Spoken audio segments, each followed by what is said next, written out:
नमस्कार, स्वागत है आपका हमारे YouTube चैनल पर। पहला प्रश्न आपके सामने स्क्रीन पर है।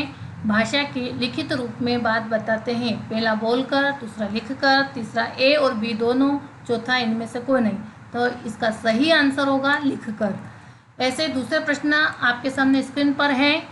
भारत की राष्ट्रभाषा है उर्दू, हिंदी, अंग्रेजी, इनमें से कोई नहीं।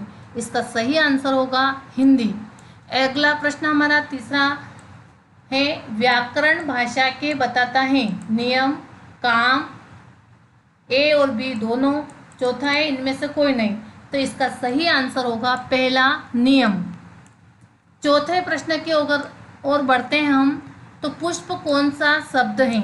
तत्सम, तद्भव, देशज या विदेशज। इसका सही आंसर होगा तत्सम। ऐसे अगला प्रश्न हमारा पांचवा है स्क्रीन पर। ऊ के उच्चारण स्थान हैं। पहला दंत, दूसरा कंठ, तीसरा ओष्ठ, चौथा होठो। तो इसका सही आंसर होगा होठो। ऐसे छठे प्रश्न की ओर आगे बढ़ते हैं।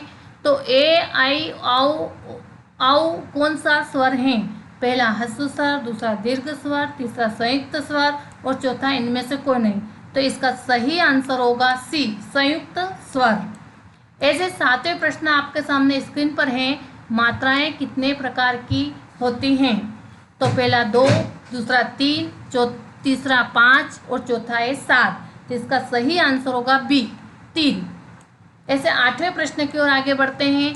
तो हिंदी में व्यंजन वर्णों की संख्या कितनी है? पहला 22, दूसरा 10, तीसरा 33, चौथा 30। तो इसका सही आंसर होगा सी, 33।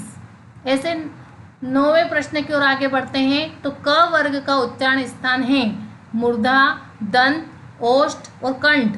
तो इसका सही आंसर होगा कंठ। 10वें प्रश्न की ओर आगे बढ़ते हैं। आपके सामने स्क्रीन पर है।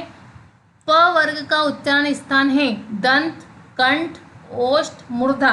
तो इसका सही आंसर होगा ओष्ठ, तीसरा।